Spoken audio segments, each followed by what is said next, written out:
yet? He's over there running his mouth. I'm calling it. Okay, ladies and gentlemen, we are going to continue with our inductions at this time. We do have some folks that we want to recognize, however, before we get into the videos and the plaque presentations. It has been our custom at this banquet to recognize former inductees who are with us. And to be honest, we have been doing this induction now for quite a few years. So we are going to recognize at this time our former inductees. Our only member, I believe, that is here from the inaugural class, the class of 2002, that is with us tonight is Coach John Kitchens. Coach.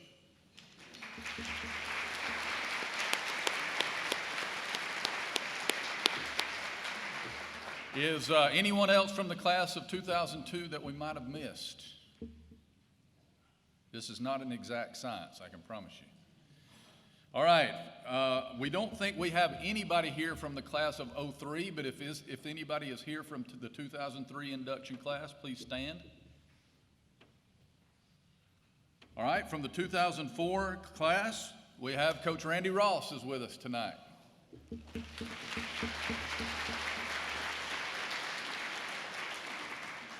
Anyone else from the class of 04? From the class of 2005, Thomas Raines is here. Thomas, right back there. Anybody else from the class of 05? We don't think we have anybody here from 2006. Anybody here from the 2006 induction class?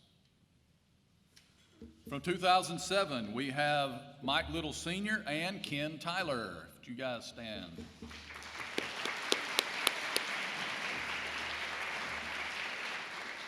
Anybody else from the class of 07? Anybody here from the class of 2008? Class of 2009, Dr. Richard Ferguson is here.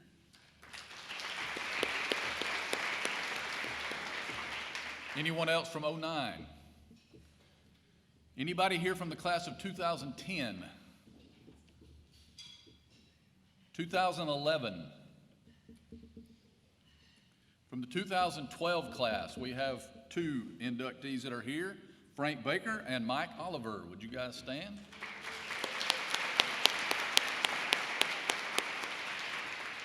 Anybody else from the class of 2012? Class of 2013, Kim Porch is here. Anyone else from 2013? Anyone here from the class of 2014? 2015? 2016? 2017, we have Connie Vaughn is with us tonight.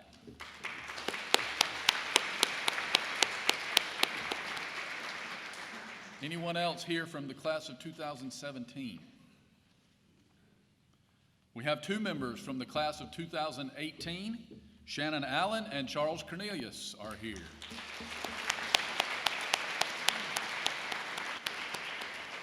Anyone else from 2018? Class of 2019, Joe Teal is with us tonight.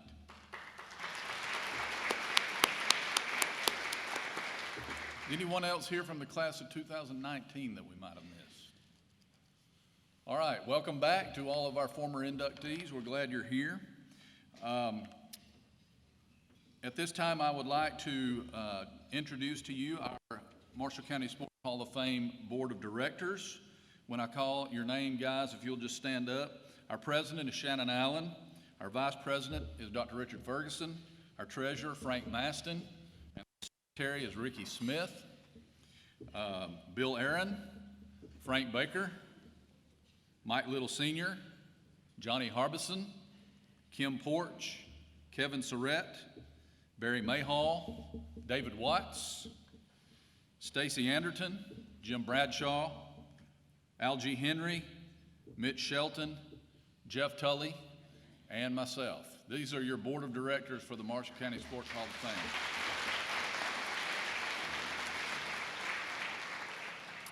All right, so the way our presentations will work tonight is we will show the video of each inductee, and then they will come up and be presented with their plaque by one of our Hall of Fame board members, and then they will give a 5-minute or less speech, okay?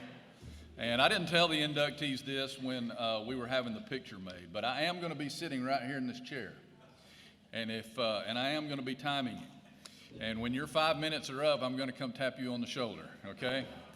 No, I'm just kidding about that, but please make sure that we respect the time here tonight, and we hope you truly enjoy what you're going to learn about all of these inductees tonight, all right? So we will start, first of all, with our first video. By the way, let me say this. Our videos were made this year by multimedia class from DAR High School, and their teacher, instructor, Dr. John Finley, is down here sitting on the floor getting everything going. But these students, and he created all these videos this year. They did an amazing job. And so at this time, we will start with the video for Coach Bill Battle, Sr.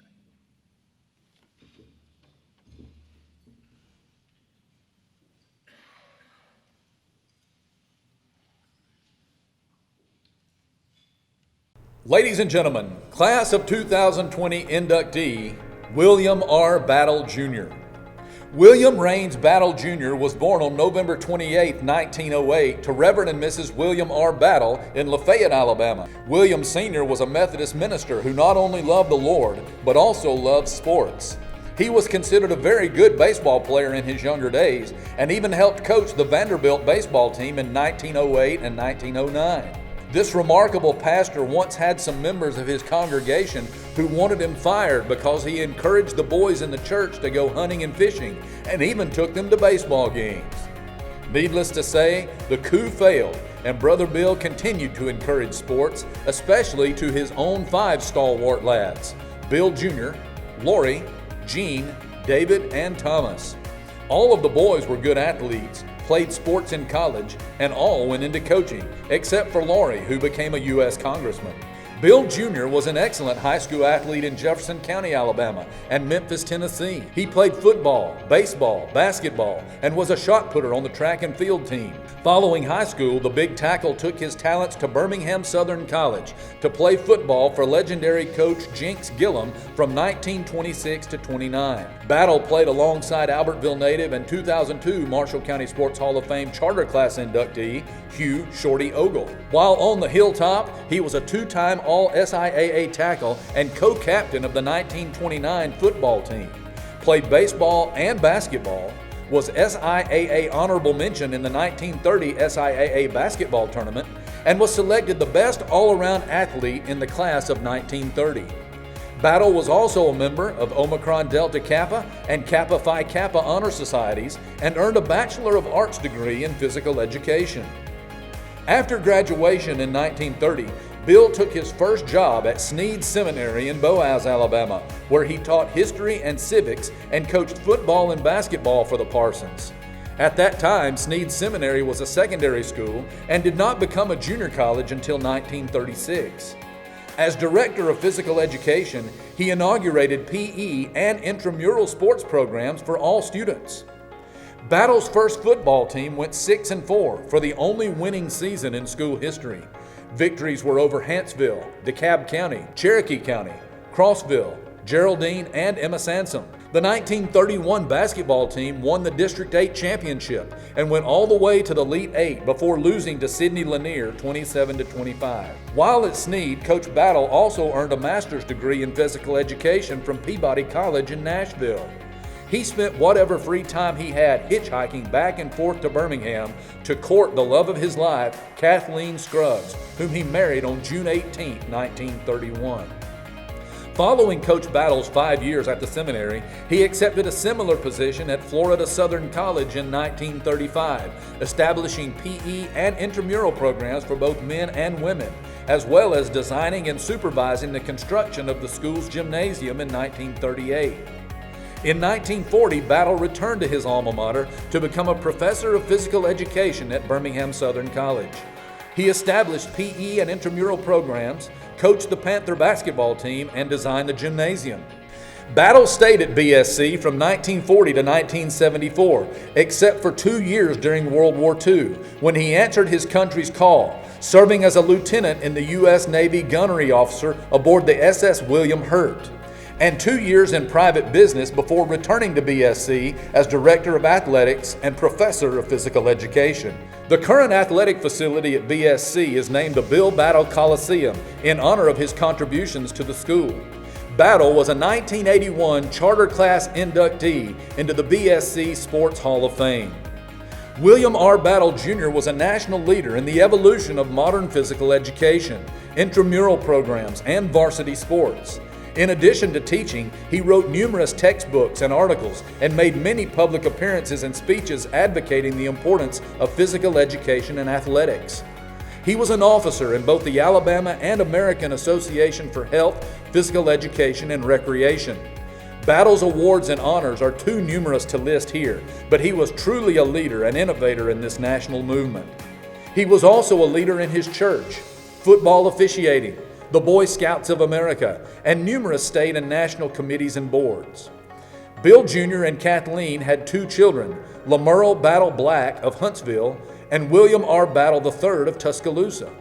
Bill III played on Alabama's 1961 national championship team and had a distinguished coaching career as an assistant at Oklahoma, West Point, and Tennessee before becoming the Vols head football coach from 1970 to 76.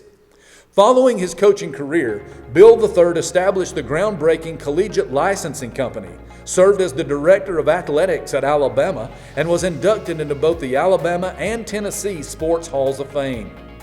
Sadly, Bill Jr. and Kathleen passed away within 3 weeks of each other in December 1974. Dr. Donald E. Greer, Department Chairman of HPER at Birmingham Southern, stated, "Bill Battle will long be remembered for his dedication to the youth of Alabama and the nation. He stood tall among leaders in his profession, and his deeds will remain tall as an enduring tribute to his memory." Ladies and gentlemen, Marshall County Sports Hall of Fame, Class of 2020 inductee, Coach Bill Battle Jr.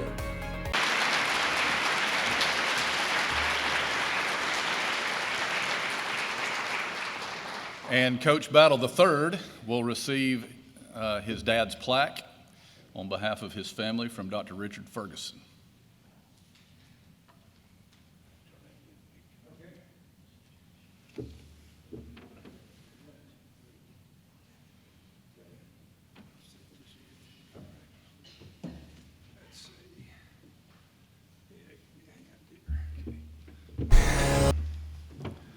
Wow, that was unbelievable. That far exceeded what I was going to say originally, until I found out that I only had 5 minutes, and I've never made a 5-minute talk. But I just wanted to say my sister Jean Lamerle and I are very grateful to the selection committee for honoring my dad, William R. Battle Jr., with this great honor. It is I only wish he were here to accept it. But I do believe that he and my mom are looking down and with big smiles on their face right now. I'd like to quickly introduce my family. And I'm not going to introduce them, but I want to raise their hand. My sister, Jean Lamerle, who is obviously the daughter of our honoree tonight. She told me not to make her stand, and I'm not. We have, I'm not going to introduce, I've got a wife and 3 children and spouses, and we have 27 first cousins. So everybody here in our family, raise your hand.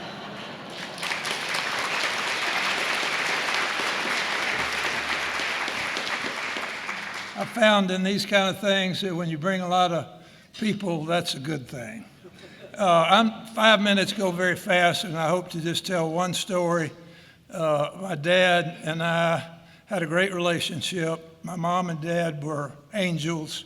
I never heard them fuss, and believe me, we lived in a house with 3 bedrooms and thin walls and 1 bathroom and 1 phone, which caused me and my sister to have problems, but not so much my parents. But I never heard them argue.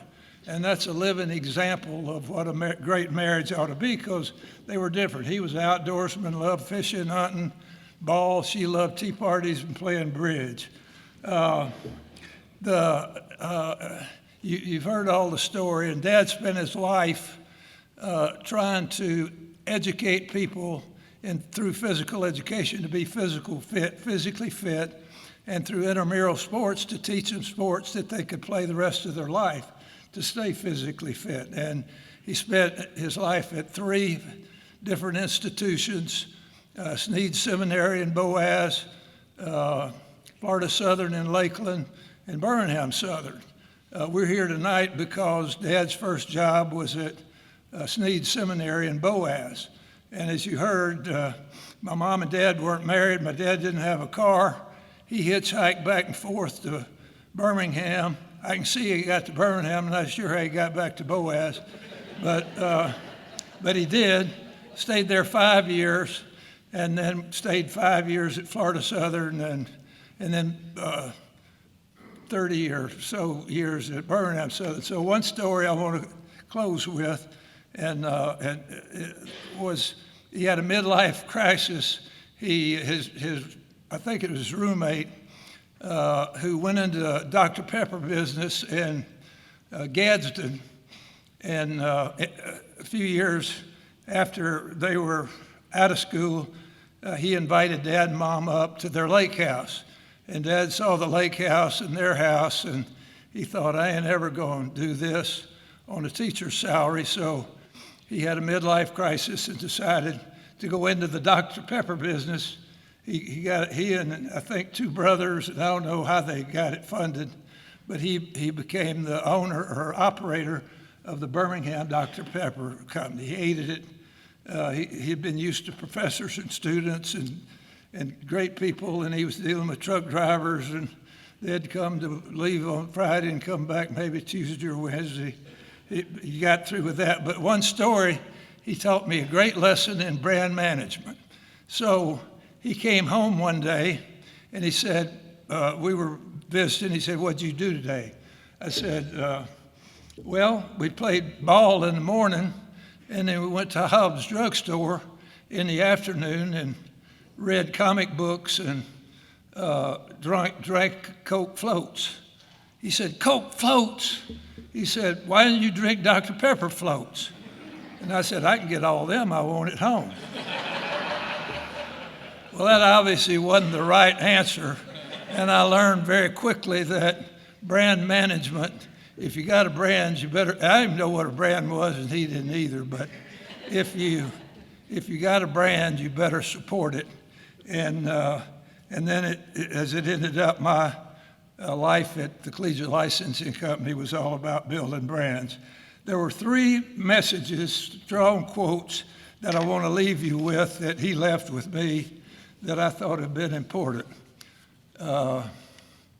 Anything worth doing is worth doing well. Nothing good happens after midnight. And if you can't pay cash, don't buy it. So anyway, thank you for this great honor.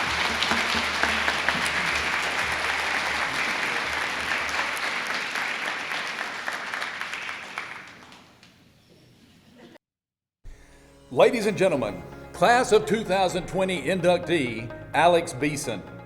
Alex Beeson was born in Gadsden, Alabama on July 23, 1978, to Jimmy and Eva Beeson. Alex has 2 older brothers, Chris and Stephen. Alex played 3 sports in the Albertville Recreation Department youth leagues, football, basketball, and baseball. Alex enjoyed all 3 sports, but basketball quickly became his favorite. He played on the Alabama Avenue middle school teams in 7th and 8th grade under Coach Bill Vaughn, but Aggie varsity head coach Johnny Pelham asked Alex to practice with the varsity as well during his 8th grade season. Alex's love for the game increased. He would dribble on the large gravel that made up his driveway, and that significantly helped his ball handling skills. He would go to the outdoor goals around the Albertville campus and practice by himself, even during Friday night high school football game nights. He always wanted to be in the gym to work on his game. Eventually, Coach Pelham gave him a key to the Coliseum, and he became a fixture there after hours, always playing. Alex started for the varsity Aggies all 4 years of high school, and the team enjoyed great success. The Albertville boys won 4 straight area championships and advanced to the regional tournament each year. In 1995, 96, and 97, they advanced to the regional championship game. Additionally, the Aggies were Marshall County tournament champions in 1996. Alex was one of the great players during what many consider to be the golden age of Marshall County basketball, playing against opponents like Hall of Famers Jeremy Hayes and Andy Turner from Boaz, Jonathan Hyde from Gunnersville, Hall of Famers Chris Weaver and Brian Privet from Arab, and Casey Wigley from Douglas. Alex put up big numbers and won numerous accolades. He finished his high school career as the leading scorer in Marshall County history with 2,459 points. On 3 different occasions, he scored more than 45 or more points in a game. In addition to the all-time scoring record, he holds the following Albertville High School records: most points in a single game with 46, 3-pointers in a game with 8, 3-pointers in a career with 232, 3-pointers in a single season with 69, and a career scoring average of 26.4 points per game. He also held some Northeast Regional Tournament Class 5A records, including most points in a single game, 40 versus Oxford in 1996, and most 3-pointers in a single game, 8 versus Gadsden in 1997. He made the regional all-tournament team 4 straight years. Alex was a 4-time All-Marshall County selection and was named co-most valuable player in 1996 and most valuable player in 1997. He was also an all-area selection all 4 years of his high school career. He was first-team All-State in 1995, 96, and 97, and in his junior and senior seasons, he was selected for the Super 5 team across all classifications by the Alabama Sports Writers Association. In 1997, his senior year, Alex was named the Class 5A Player of the Year. Following his senior campaign, Alex was chosen to play in the Alabama-Mississippi All-Star Game, where he finished with 10 points. Alex graduated from Albertville High in 1997 and signed a national letter of intent to play basketball at Jacksonville State University for Marshall County Sports Hall of Fame coach Bill Jones. At that time, the Gamecocks were a member of the Trans-America Athletic Conference. He had a solid freshman season and was named the TAC Freshman of the Year, as well as making the TAC All-Freshman team. After his sophomore year, Alex suffered an Achilles injury and decided to step away from the game. During his abbreviated JSU career, Alex averaged 11.1 points per game. He still ranks 4th at Jacksonville State in all-time three-point percentage with 41% and 8th in all-time free throw percentage at 80%. Alex currently is the manager of the stamping department at Human Technology. He and his wife, the former Jessica McClure, reside in Albertville. They enjoy traveling and spending time with their dogs. Ladies and gentlemen, Marshall County Sports Hall of Fame Class of 2020 inductee, Alex Beeson.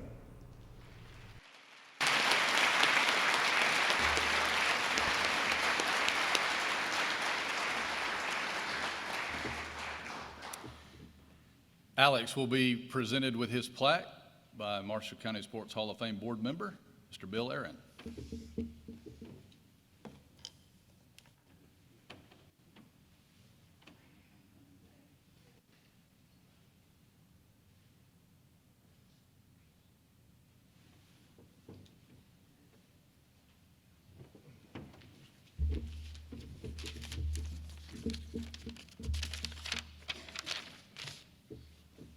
First, I would like to thank the Hall of Fame Committee for selecting me for this prestigious award.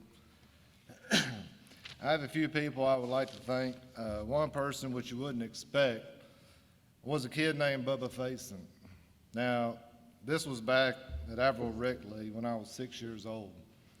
This kid was a baller. He could shoot the lights out, dribble, he could pass, which I don't think he passed that often. but he would score 30 points a game. But watching him lit a spark in me started my competitive spirit. That inspired me to become a better player, to show myself and everyone else that I could compete with the best. The following year, I was scoring 25 points a game. Bubba and I became the two top dominant players throughout the league. After that, I would continue to work on my game.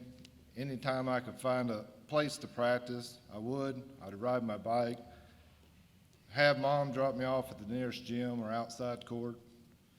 As I grew older and started playing middle school, I had a couple of friends, J.D. Cotton, John Carlisto. J.D. would be working on his skyhook, trying to play for the Duke Blue Devils. And John Carlisto, well, he's just a good defender. But we would hit up the rec centers, Eastside Gym, anywhere we could find a pickup game. And if we couldn't find a game, J.D. and Carlisto would play 2-on-1 against me, which I don't think they ever won, but they put in the effort. So thank you guys for that. But if they were out with their friends or Friday night football game, I would be outside the courts of the middle school practicing and working on my fundamentals. I continue that drive and passion for the game. To become a great player, I would not let myself fail or achieve the goals that I wanted to accomplish. But all the individual awards that I received could not happen by myself. It takes a group of guys that you're surrounded by. They all had passion and drive to make the teams competitive, and I couldn't do it without my teammates, so thank you. To my parents, what can I say? My childhood was easy. Y'all never forced me to play sports. It just came natural. My dad was the rock of the family. He went to school at Auburn University, became a pharmacist, ended up owning his own business, Beats and Drugs.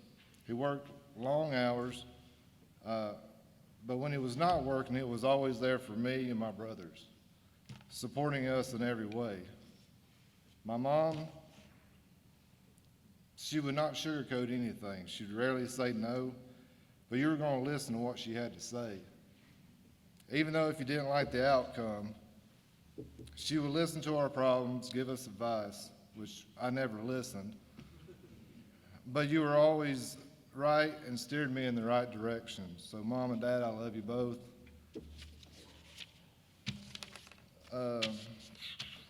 Also, I have two older brothers, Chris, who's my oldest, who wrecked my dad's 72 Camaro when he turned 16. And Stephen, my middle brother, who decided to burn down our house. And of course, I'm the baby, which I didn't do anything wrong. But my brothers were always there to help me. They pushed me to better myself. And as brothers, they were very supportive, and I love you both. Oh, also a shout out to my Aunt Dean. She gave the referees hell each and every ball game, so thank you. But a man that I spent 6 years with as my coach, Coach Johnny Pelham, but Coach Pelham, he came into Abbeville my freshman year. He changed the way Abbeville basketball was about. He got rid of the guys that didn't hustle, wouldn't play hard, or devote their efforts to basketball. He got rid of the politics. No matter who your parents were, he wanted kids to play heart and passion. I remember playing a Thanksgiving tournament in Douglas my freshman year, a game that we should have won, but we lost. But after the game, he didn't say much. All he said was, be at the gym at 12 o'clock tonight. When we got there, we threw on our practice uniforms, and for 2 hours straight, we did sprints, suicides, and loose ball drills. And I believe Coach probably had some backlash from the parents, and I think we also lost a few players after that. But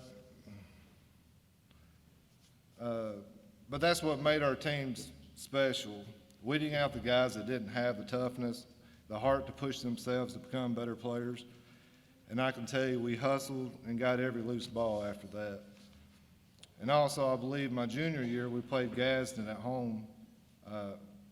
We continued to give up offensive rebounds. Coach called a timeout and said, if they get another offensive rebound, I'm going to call a timeout. We're going to do suicides.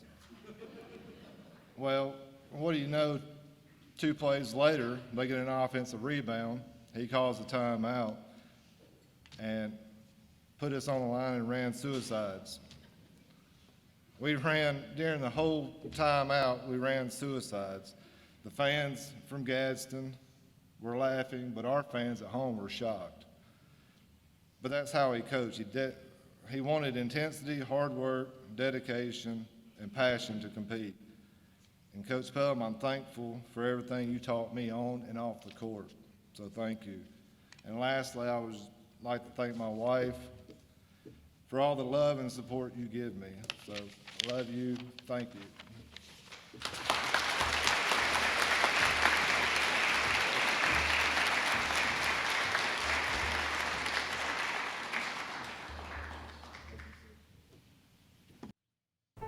Ladies and gentlemen, Class of 2020 inductee, Dr. Greg Bonds. Gregory Brian Bonds was born on April 7, 1968 at the Boaz Albertville Hospital to A.L. and Rachel Bonds. A.L. was a school principal at Asbury and Douglas, and Rachel was a school counselor. Greg has a brother, Scott, who is the principal at Douglas Middle School. Greg grew up playing youth sports in Sardis City. The family lived in Sardis during his youth, so he participated in the Sardis Recreation Youth Leagues, playing baseball and basketball. When he entered junior high school at Sardis, he played basketball under Coach Ken Jones. He also played football under Coach Jones when he got into 9th grade. After Greg's freshman year at Sardis, the family decided to relocate to Douglas, and Greg transferred to Douglas High School. Greg played football for 3 years at DHS under head coach and Hall of Fame nominee Paul McAbee. He also played basketball for the Eagles. His head coach his sophomore and junior seasons was Cliff Gillis, and his head coach his senior year was Lynn Brothers. Greg graduated from Douglas High in the spring of 1986. After graduating, Greg signed a letter of intent to be a manager for basketball at Snead State Junior College under Hall of Fame coach John Kitchens. While Greg was at Snead, the women's team won the Region 22 championship and qualified for the NJCAA National Tournament. He graduated from Snead State in 1988 with an associate's degree in general studies. Greg then moved on to Jacksonville State University, where he became a student trainer under legendary JSU trainer Coach Jim Skidmore. While getting his undergraduate degree, Greg worked with the football team and men's and women's basketball teams. Greg had gotten the itch to become a basketball coach, and after graduating from Jacksonville State in 1990 with a PE degree, he was chosen to become a graduate assistant coach with the women's program under Marshall County Sports Hall of Fame inductee Tony Mabry. After serving as a GA for a year, Mabry hired Greg as a full-time women's assistant coach, a position he held for 5 years. While assisting Coach Mabry, the JSU women's team won 2 Gulf South Conference championships, and in 1991 they advanced to the NCAA Division II Elite 8. As Jacksonville State moved from NCAA Division II to Division I, the athletic department began to grow, and Greg wanted to move into the administrative side of athletics. In 1996, he was hired as the Director of Student Services and Assistant Director of NCAA Compliance. In 1999, he was promoted to Assistant Athletic Director and Director of Compliance. In this position, he was tasked with overseeing all compliance with NCAA rules and regulations and eligibility of all JSU athletes. In 2008, Greg was again promoted in the athletic department to Associate Athletic Director for Internal Affairs. Here he was charged with overseeing all financial aspects of the athletic department. In 2016, Greg achieved a doctorate in sports management from the United States Sports Academy. That same year, Athletic Director Greg Seitz named Dr. Bonds as Senior Associate Athletic Director, making him second in command of the JSU Athletic Department. During his time in the athletic department, Dr. Bonds has seen the Gamecocks experience tremendous success in the Ohio Valley Conference. Gamecock teams have won more than 65 conference championships across 10 sports, including the football team's appearance in the FCS championship game in 2016 and the men's basketball team playing in its first Division I NCAA basketball tournament in 2017. Dr. Bonds serves on numerous NCAA committees, including serving as a Division I baseball regional site representative and the NCAA Division I Amateurism Fact-Finding Committee. He has also served on many Jacksonville State University committees, including sitting on the President's Budget Advisory Committee and the University Council. He has also been published in the Sports Journal several times. On December 11, 1999, Greg married the former Amanda Swader of Sachs. They have two daughters, Ellie, born in 2007, and Elise, born in 2011.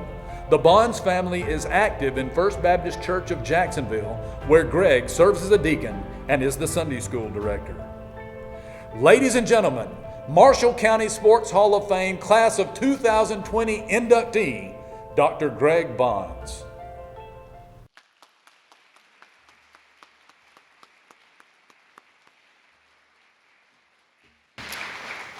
And Dr. Bonds will be presented his Hall of Fame plaque by Hall of Fame board member and his college roommate, Ricky Smith.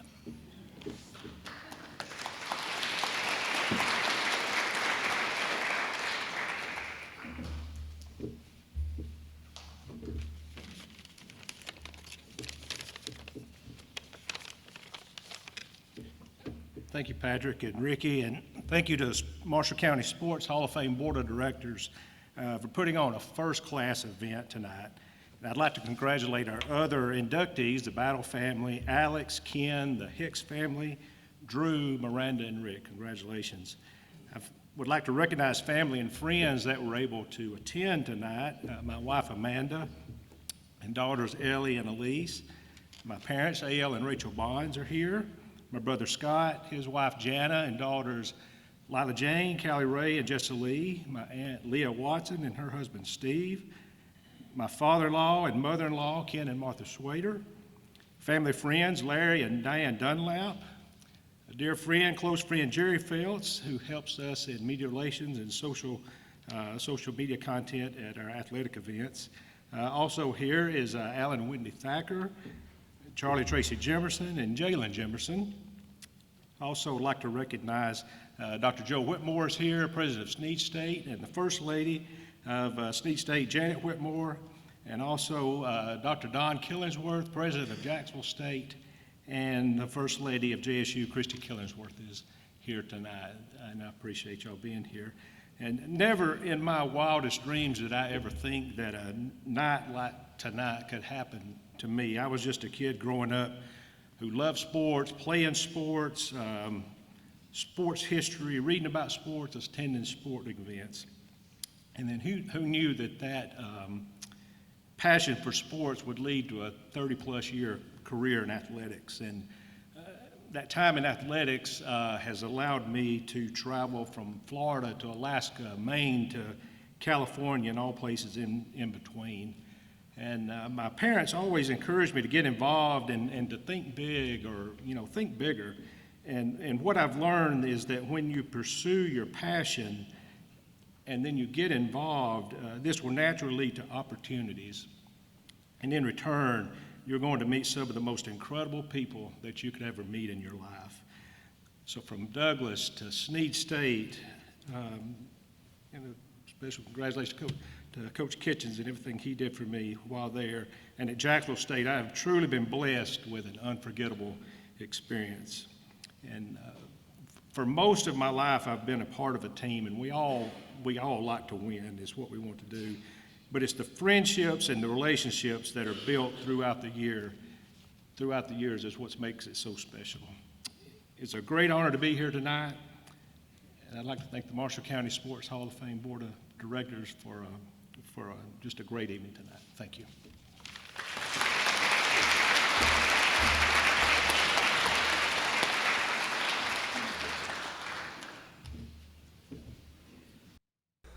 Ladies and gentlemen, Class of 2020 inductee, Ken Gilliland.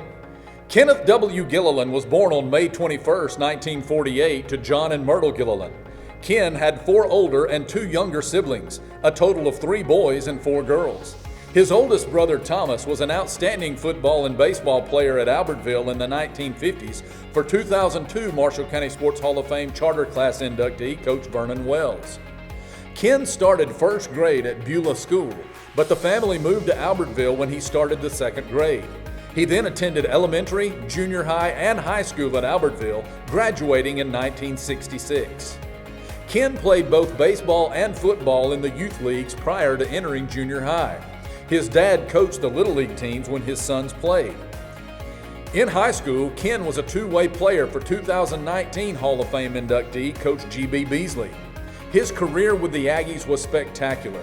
Ken was a 2-year All-Marshall County back and was selected to the All-Northeast Alabama Conference team as a senior. In a recommendation letter, Coach Beasley stated, "Ken played halfback on offense and cornerback on defense. He was a valuable defensive player and a hard tackler. He ran back kickoffs and punts and played great pass defense. On offense, I have never seen a more determined or harder runner, nor a better blocker. He was a starter and a complete player for 3 years. He never had a bad game." Prior to the start of Ken's senior season in 1965, Gadsden Times sports writer Jimmy Smothers published an article entitled, "With Large Crop of Vets, Ags Expecting Big Harvests." Smothers went on to say that Aggie coach G.B. Beasley was beaming as he discussed the team's positive assets. The superb aerial attack triggered by Tommy Carr and the return of good running backs like Ken Gilliland and Mike Little and a solid 4-wall anchored by Larry Buchanan. Smothers' prediction proved prophetic as a big harvest is exactly what the Albertville Aggies had that year, going 8-1-1 with a top 10 4A ranking in the Birmingham News football poll. Following high school graduation, Ken married Amelia Thomas of Boaz on August 12, 1966. Due to his love of football, Ken and Amelia left Sand Mountain and Ken walked on to play football with the University of Southern Mississippi. He later transferred to Livingston State University to accept a scholarship to play for legendary coach Morris Higginbotham. In 1968, Ken was the starting running back for the Tigers, piling up rushing yards for Coach Higginbotham. He was also a member of the L Club and active in the Fellowship of Christian Athletes while at Livingston. For financial reasons, including the support of his wife and newborn son, Ken made a decision to leave Livingston and return to Sand Mountain, where he began work at Goodyear in Gadsden. During that time, Ken helped coach youth baseball and the junior high football team at Boaz. Following retirement from Goodyear after 34 years, Ken started working with youth programs at First Baptist Church and Alder Springs Baptist. Brother Ken, as he is known now, later answered a call to preach at New Macedonia Baptist Church. With his Hall of Fame induction, Ken is joining his former coach G.B. Beasley and fellow Aggie running back Mike Little in the Marshall County Sports Hall of Fame. Ken and Amelia currently live in Albertville. They have 3 children, Heath, Sydney, and Kenya. Heath was an outstanding football player at Boaz, and Sydney an outstanding athlete for the Aggies. Ken and Amelia also have 4 grandchildren, Jordan Hartley, Mahedi, Hunter, and Tiffin Gilliland, and 1 great-granddaughter, Emily Wade Hartley. Ladies and gentlemen, Marshall County Sports Hall of Fame Class of 2020 inductee, Ken Gilliland.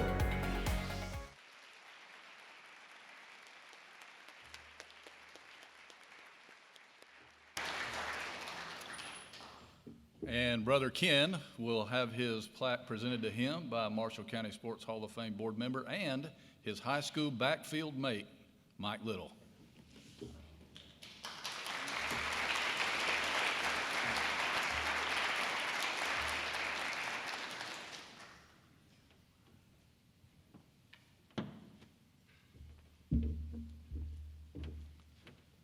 Have y'all got a box? I tell you what, all these tall people coming up here, and here I am, I just can't even hardly see over the podium. Can you hear me? Good. Thank you. It's quite an honor. I'm deeply humbled, and I'm greatly honored by what you have bestowed upon me this evening. I want you to know, though, that I give the credit to my team, my teammates. And I got a lot of teammates, a lot of teammates. You know, when I was coming up, my brother was 12 years older than me. He came through a lot harder times than I did. But anyway, he was the athlete of our family. He was really kind of the head of the family. And everybody went to my brother Thomas when they had anything, issues come up, go see Thomas. He always had the right answer, the right help, all we needed. And so I always said I'd never accept this before him. You know, his last game was against Guntersville Marshall County High School. He was playing for Vernon Wells, as I just showed you. He broke loose and ran for an 80-yard touchdown, and it wasn't real late in the game. Coach Wells called him over to the sideline and said, "Son, you're through for the night." That's a good one to end it on. But he was always a big influence and a big help to me. And I've got so many people that I owe gratitude to for helping me here tonight, be where I am tonight. My family, coaches I've had coming up through the years. Now, my family didn't ask me not to let them stand, so I'm going to ask my family to stand. My dear wife, Amelia Thomas Gillen. Please stand, dear.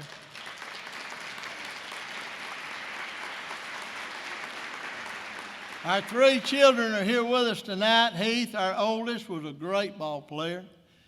He carried Boaz in 1985, his senior year, playing on a bummed-up, crippled knee. Had to have total reconstruction after the season. He carried them to an 8-3 season, first playoff game Boaz ever went to. Sydney, our next son, next child, stand, Sid. He was also a great football player. All of them were better than I ever dreamed of being. Sydney has been coaching football now for 23 years. And he's made so many friends, so many relationships. And it's so good to build friendships and relationships. You cannot. It's worth more than silver and gold. Our daughter Kenya, please stand, please. She was a dance line girl at Boaz. They didn't have majorettes then. My 2 sisters were majorettes at Albertville, but anyway, she was on the dance line there, and she's my little darling, always will be. And I'd like to ask my 2 sisters that are here, Pat and Frances, to stand, please. Pat, she's got a little story behind her too. Pat played football too. Y'all didn't know we had girls football at Albertville back when, did you? She played on, I guess, it's the only game they ever had, girls football team.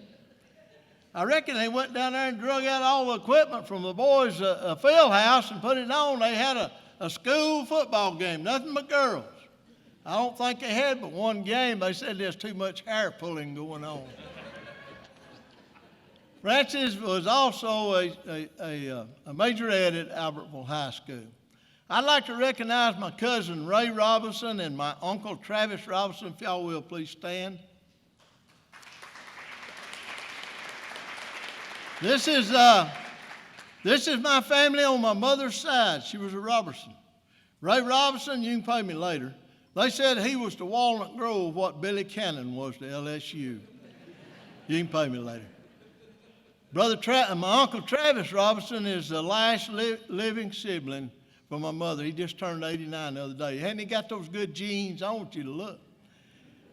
When he was in Walnut Grove and graduating from Walnut Grove, they said that Georgia Tech was just licking their chops to get a hold of him. He was a lineman there, and he was a good one.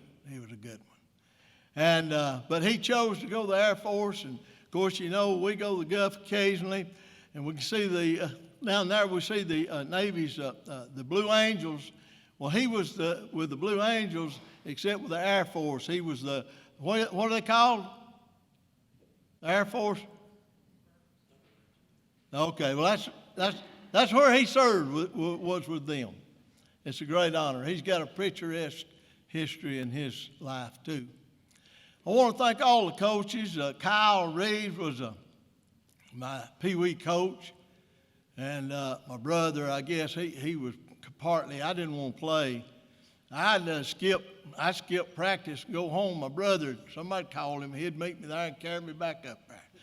Anyway, that went on a little while. I finally decided, well, I better just stay up here and play. And then went on to junior high school, and Bruce Wright. How many know Bruce Wright? His dad was in education now for years and years and years. Bruce Wright was our coach in junior high school. Then we went to high school, and we had Coach G.B. Beasley. We had a great run, pretty great run, I guess a good run at Albertville High School while we were there. We had a good crop of just average good boys. They just good boys. I always think about, things in the past, and I was listening the other day on the radio, and Tony Simmons he's got a little spot on the radio every Tuesday morning where he goes back and said, do you remember when? And he goes back in time and pulls up something that we probably done forgot about, and then you remember it. So I'm going to go back a little, guys. I'm going to go back a little time. Do you remember when? Do you remember when we'd get out on the football field and Coach Beasley and Coach Ramsey, line coach, and Coach Prophet, the backfield coach, and they was all trying to teach us how to block and to tackle, and it was pretty grueling back then. I remember we'd have head-on tackling. If you didn't do it right, you just did it till you got it right. And it was pretty grueling. I've seen boys, 16, 17-year-old boys crying and then turning those tears into anger and turning them into progressiveness, turning them into something good, turning them into progress in football players. I think they knew how to develop players. I think they developed our team from when we were pretty young, from the 10th grade on. Coach Beasley, he worked us pretty hard. He believed in the sled. He believed in running. I mean, lots of it. And then you remember how back when, you remember, I know you guys do, you remember Murphy. I know Murphy remembers this, when Coach walked around with a metal clamp board, and he'd not like a play, and he'd walk up to you and slap you across the helmet with that clamp board. And then I remember when we'd get down on the line of scrimmage a lot of times, and people wasn't coming off the ball to suit them. They wasn't charging out quick enough or fast enough, and they'd take a shoe. They'd get behind you, and they'd push you into that line. They'd get you going. It was pretty grueling at times, but it paid dividends. And I want you to remember this. Do you remember back when we played, they didn't have Gatorade? What we had was a big old bucket, big old foot tub full of ice. And they'd give us a break every so often right before we fainted, it seemed like. And they'd give us a break. We'd dip a hand down in that bucket of ice and get us out and just all that melted ice that we could get and drink that and then munch on that ice. Boy, it was good. And they say football teaches you a lot in life, and I believe it does. Life we live, the Bible says it's short days and full of trouble. And that in life we're going to experience all kinds of difficulties. Our health issues are going to come about when we get older, sometimes when we're young or middle-aged. We have all kinds of crises. Sometimes it's fellowships broken, families broken. But when we get in those times like that, those exercises that we did on that football field, those drills that we did on that football field, when our coach taught us not to quit, when he taught us not to give up, you may cry a little bit, but you keep going forward. You continue on. And then you get to the water pail. You get to that ice bucket. Each time we cross over one of those trials in life, God helps us through it, and we get a little gold nugget. We get to dip in that bucket of ice water and get us a little gold nugget to carry around in our heart, to give us strength, to give us a faith to carry on. You know, in the scriptures, it tells us that life is, it said we don't know what tomorrow brings. Life is but, what is it? It's but a vapor. It is here for a little while, and then it is gone. But you know, it's these times in life when we struggle. It's these times in life when we have something we can call back on, and it's teaching. It's teaching from a young age. It's teaching from a person that never plays football, maybe. Teaching at home, in our home lives. We grow from it. We get taught from it. We learn from it. We get better. Each time we go out and play on that field. We put on that uniform every day we get up. You know, our battles, when we was in high school, we never lost at Gunners for 4 years I was in school. Had some awful good battles, too. But these games are not the main game. It's a rivalry, but it's not the main rivalry. The main rivalry is not Alabama and Auburn. The main rivalry is what are we going to do with our Lord and Savior, Jesus Christ? Are we going to accept Him and live for Him? That is the victory. That is the true victory. And this country, this nation, this world needs Him more than I've ever seen. May God bless all of you. May God, I want to thank all of you. Not even the ones that came just from my party, but for each inductee. I thank you for making that effort. I thank you for being here. I thank you for what it means to our community and our people. Thank you. God bless you.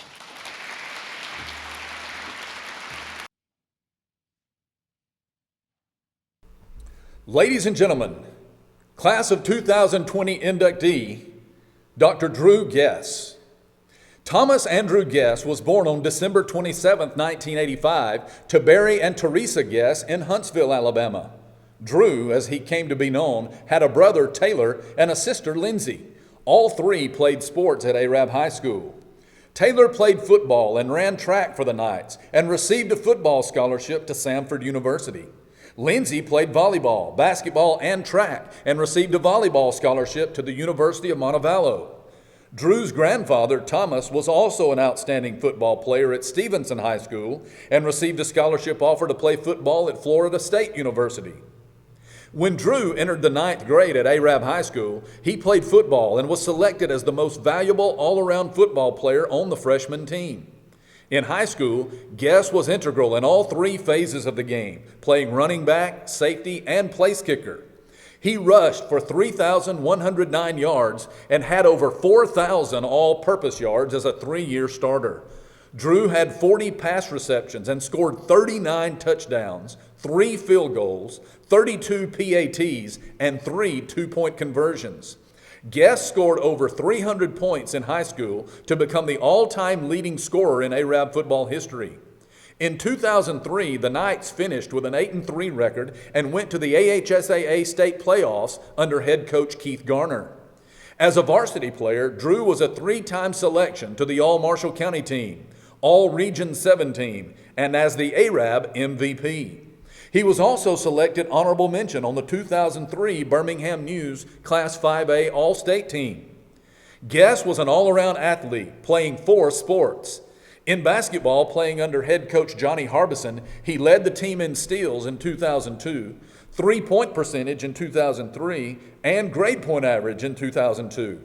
The 2003 team won the 5A Area 13 championship, and Drew was selected to the All-Area Tournament team. In varsity track, he was a sprinter for Coach Robert Sims, winning all Marshall County honors in the 100 and 200 meter dash, and as a member of the 4x100 meter relay team. and was a finalist in the regional and state track meets. Guess was also the MVP on the Arab soccer team in 2001 under Coach Phil Puccio. In addition to athletics, Drew was an outstanding student and school leader.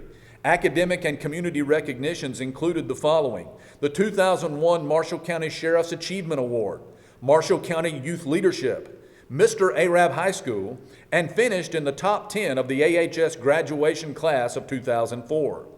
He was also a Wendy's High School Heisman State finalist and won the U.S. Army Reserve National Scholar Athlete Award. Following graduation, Drew signed a scholarship to play football at Samford University for coaches Bill Gray and 1971 Heisman Trophy winner Pat Sullivan. He was presented the Kenny Morgan Scholarship by former Samford and Florida State coach Bobby Bowden. Drew was the starting tailback as a true freshman and had an outstanding year for the Bulldogs.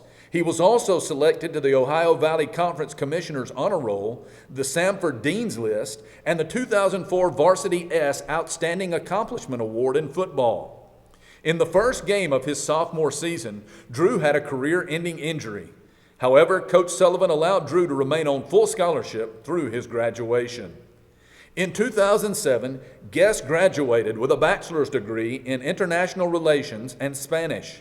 He worked for Drummond Company as junior manager of capital purchasing and supply, but wanted a career change. His wife, Katie, a nurse practitioner, suggested that he shadow a physician. He enjoyed this experience so much that he decided to enroll in the UAB School of Medicine. Drew earned a Doctor of Medicine degree in 2015 with a residency in anesthesiology and perioperative medicine at UAB Health Systems and was selected as the outstanding first-year resident. Drew met his future wife, Katie Tyler, at a track meet in 2002. Katie, a 2002 AHS graduate, is the daughter of 2007 Marshall County Sports Hall of Fame inductee Ken Tyler. The couple married on August 8, 2009. Drew and Katie have been married for 10 years and have 3 children: McNeil, who is 9, Thomas, who is 7, and Margaret, who is 5. In 2019, Dr. Guess and his family moved to the Auburn-Opelika area to practice at Anesthesia Associates of East Alabama. He is actively involved in teaching at his local church, participating in medical missions to Guatemala, and coaching youth sports in his community. In his spare time, Drew enjoys running and reading. Ladies and gentlemen, Marshall County Sports Hall of Fame Class of 2020 inductee, Dr. Drew Guess.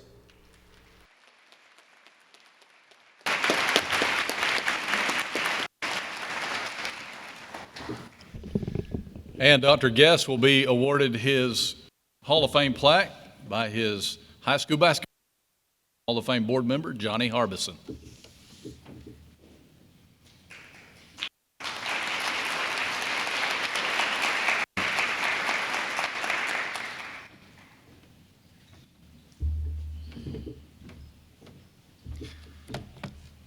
Thank you so much. It is a tremendous honor to be here. And as mentioned before, I'll try to stick to the 5-minute rule. I don't know if it's true. I'm told that's also known as the Ken Tyler rule. I could say that since he's my father-in-law. It is a tremendous honor to be here. And congrats to the other inductees. I'd like to express my appreciation to the board for all the hard work that went into this, especially given the challenges of the last year. It's a special night, so thank you. I've really enjoyed taking some time over the last few weeks to reflect on my time as a ball player at Arab and then at Samford as well, and think about how those experiences, those few brief years, formed a constellation of experiences that made me who I am today. I thought not about what I did, but what I was allowed to participate in. Not what I accomplished, but what I learned. And as I reminisced, I kept coming back to a sense of gratitude, not only for this honor and this award, but for the time in my life that it represents. I'm thankful for my coaches, Johnny Harbison, Keith Garner in particular, and for how they poured time and energy into my life, not just to make me a better ball player, which they did, Coach Harbison may argue the point, my shooting skills, but they certainly did that, but they were also making tremendous effort to make me a better person, and I think they did that as well. Those men helped me to become a man, and I'm forever grateful for that. And within that vein of gratitude, over the last few weeks, 3 themes emerged: friends, family, and failure. First of all, friendship. Nothing forges a friendship like blood, sweat, and tears on the football field. I think about guys like Miles Morrell, Jason Casey, Clayton Bagwell, Cade Harris, and many other teammates, but those guys were in my wedding, still my lifelong best friends, and I still take trips with those guys every year. And I'm convinced that those friendships would never have been what they are without the shared experience of playing ball together. So I'm grateful for that. Family. Football, as you saw in the video, and sports in general, was a family affair at our house. My sister was a multi-sport athlete. I had the distinct privilege and honor to play football with my brother. Some of my best memories were jogging off the field after a touchdown and nodding to Taylor as he jogged on to kick the extra point. And no words can express my gratitude to Mom and Dad for the love and support they gave all 3 of us over the years. Mom was constantly worried about us getting hurt, and when we inevitably did, she nursed our wounds. And Dad seldom missed a practice, much less ever missing a game. So I'm very, very grateful for that. And then there was Katie, my then girlfriend, who drove from Auburn for 2 years, every Friday, to watch me play ball. She accumulated some 5,000 miles on her old Volvo, and that was just for football season. Still had to do track and soccer and basketball. So after going on 12 years of marriage and 3 kids, I hope she would still say that I was worth all the trouble. And then finally, failure. It may sound ironic to be grateful for failure, but football taught me a lot about it. Our team did go from 0-30-something to, as the video mentioned, 8-3 my senior year. So we did enjoy some success, but there are plenty of failures to learn from too. The video did not show when I missed an extra point against Lee our senior year, one that I'm sure my brother would have made had he had the opportunity to kick. That cost us the game. So that 8-3 probably would have been 9-2 if not for that extra point that I missed. And then after going to Sanford and earning a scholarship and eventually starting position, I had a devastating knee injury my sophomore year, and despite 2 years of aggressive rehab, was never able to make it back on the field. So falling short was tough, and there was a lot to learn from that. But I'm grateful for what it taught me about humility and perseverance. Without those experiences, I would not be the physician, the father, or the husband I am today. So again, in the spirit of gratitude, and bearing in mind friendship, family, and even how we can learn from our failures, I just want to express how much this time in my life meant to me, and thanks again for having me. Really appreciate the honor.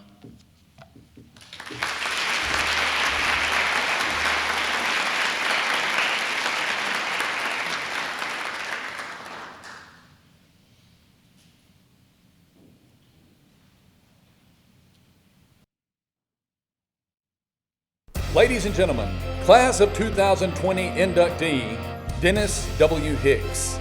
Dennis W. Hicks was born on July 19, 1933, near Crossville in DeKalb County, to Wes and Bessie Hicks. He had a brother, Arlie, and a sister, Opal Hicks McHenry. Dennis attended Crossville High School, where he was an outstanding student and a hard-nosed tackle on the football team. Due to his natural strength and tough play, he was selected to the All-DeKalb County football team twice in 1950 and 51. Dennis married his high school sweetheart, Bonifay Pack, on May 31, 1952, and shortly thereafter enlisted in the U.S. Air Force during the Korean War. During his service from 1952 to 56, Dink, as he was called, was awarded the Korean, United Nations, and National Defense Service Medals and the Good Conduct Medal. Following his service, Dennis returned to Crossville, where he and Bonifay enrolled at Jacksonville State Teachers College. Dink played football for legendary coach Don Sauls. Two of his Gamecock teammates, Benoit Jolly and Roy Fulmer, later coached with Dennis at Boaz High School. He graduated in 1959 with a BS in physical education and began a long career of teaching, coaching, and school administration. Mrs. Hicks also taught history and served as a guidance counselor. Coach Hicks began his career as an assistant football coach at Boaz High School for 3 years before receiving his first head coaching job at Collinsville High School in 1962.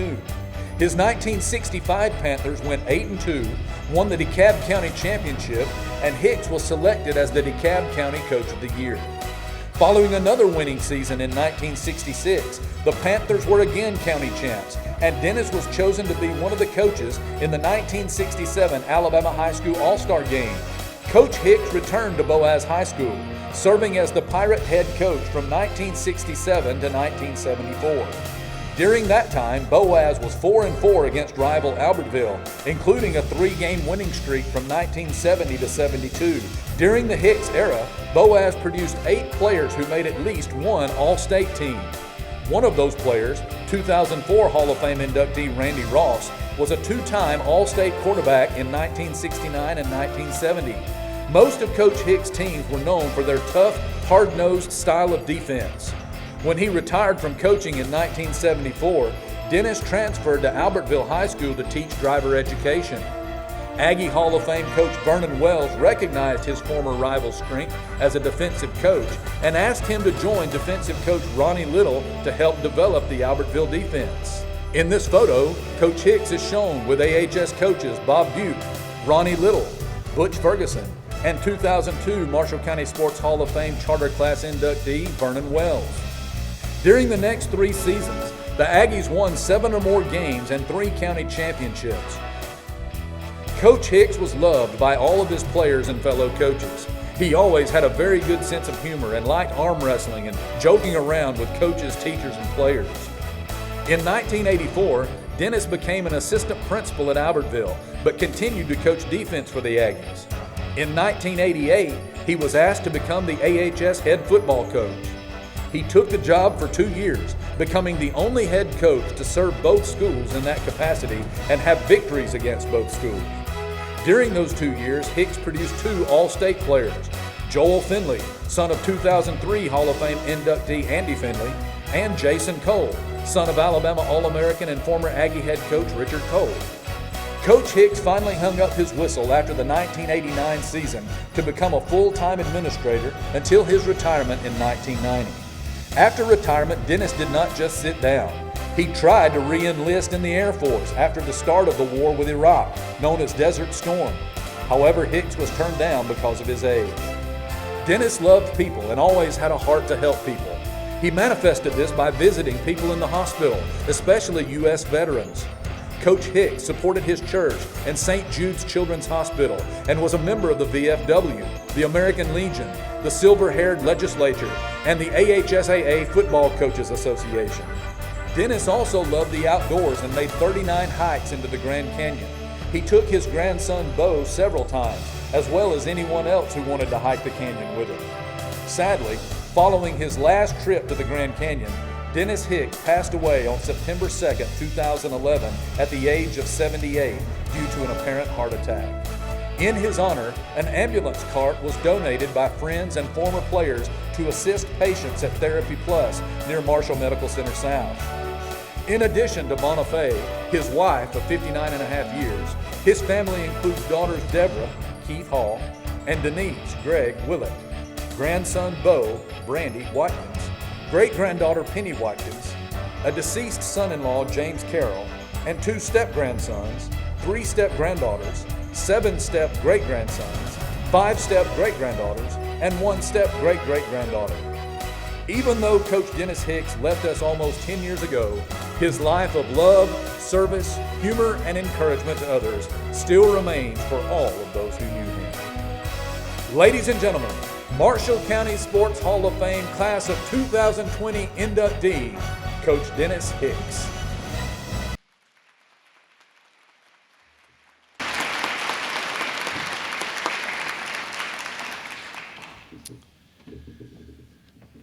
Accepting Coach Hicks' award will be Mrs. Hicks. And she will be awarded his Hall of Fame plaque by one of Coach Hicks' former players at Boaz High School and Marshall County Sports Hall of Fame board member Frank Maston.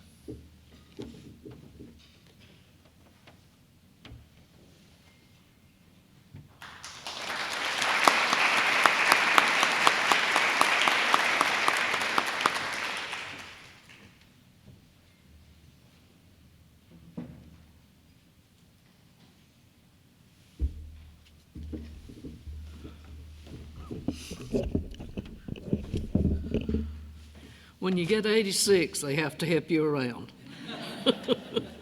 I used to go doing this just like the rest of you could, but you know, the age catches up on you. But all of you, I want to thank everyone who had anything to do with this. This is such an honor for Dennis, and I am so honored to accept the award for him. Thank you from both of us. I wish that he could be here to accept this award because this would be something that he really enjoyed. He used to tell me all the time, he'd say, when I die, there won't be 10 people at my funeral. Well, if any of you went to his funeral, there were 10 people there, all right.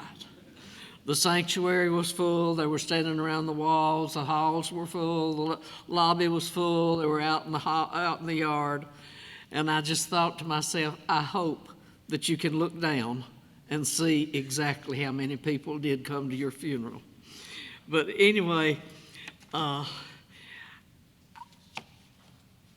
could just hear him if he were standing up here where I am. And then we would start back home, and he'd say, the wrong person was standing up there. He always said that. He'd say, it should have been the boys up there. I didn't do anything, Boniface. My boys did it all. And they were his boys, all right. They may not like him calling them boys, but they were his boys. And some of them are have quite a bit of age on them now, but they're still his boys, and I still think of them as his boys. I know that some of you probably didn't get to see too much about him, but he always kept up with his boys' grades. They'd come by my office and they'd say, "Oh, I made a D in so-and-so," and Coach's gonna kill me. He's gonna kill me when I get down at that field house. And I think really they'd rather have carried that grade home to Mom and Daddy as to carry it down to him, because they knew what he was gonna do when they did. And I'd say, well, he's not gonna paddle you for anything like that. Oh, I know he's not gonna paddle me, Miss Hicks, but he's gonna talk to me. And when he talks to me, I feel about that high. And he can make me feel like that I should have done more, and a lot more than I did. But anyway, he loved his boys. All you had to do was be around him a little bit, listen to him talk. He loved his boys. I know one time one of my daughters said to him, and you can probably figure out which one it was, said, "Daddy, you treat them just like they're your sons." And he said, "Well," and she said, "But Daddy, I don't want them for brothers." So he did. He felt like every one of those boys were his boys. And like I said, all you had to do was talk to him, and he knew these were his boys. And he had so much pride in them, and he was so proud of some of them. And I look around and I see people who played for him, and it just thrills me that they're here. And some of them have traveled from a long distance to get here, quite a way, and I really appreciate that more than anybody will ever know. And I can remember him coming home sometime and telling me so-and-so's daddy was leaving the family and how bad it would be. And somehow that boy had to get a job to help out with the family now that daddy was leaving, you know. And pretty soon that boy had a job. And it was usually with somebody that Dennis knew real well. And I know I'm dumb, but I'm not plumb dumb. I knew exactly who went over there and got that job for that boy. And he was always doing something like that for his boys. But I just want you to remember how much he did love you, how much he loved everybody. And Dennis, he didn't show it much. He was kind of rough talking and that kind of thing, if you remember him well. But he loved everybody. He really did. At home, and I'd like for y'all to think so, at home, I don't ever remember him sitting and talking about somebody. Now, he might mention that, and we'd talk about them, but I'm talking about lord-rating them, making them look bad. He never did that, not even to me. So I wondered if he ever did to anybody else, because he sure didn't do anything like that to me. And he has kept me awake night after night after night, talking about one of the boys had a problem, or one of the boys had been sick, or one of the boys' daddy had been sick and they needed some help and so forth. And he'd lay there and he'd worry about it all night long. And of course, as he worried about it, I had to too, because he just laid there and talked to me about it. But he did love you. He loved all of you. And he loved the people who came around, the parents. He liked for the parents to come around and talk to him and all. And he, as I said, he was just a person that he didn't tell it too much, but he did love everybody. He'd come home telling me he could find something good about everybody. Somebody that I couldn't find a thing in the world good about. He could find something good about it. And he'd tell me, hey, now remember, they did so-and-so and so-and-so. And he loved his family.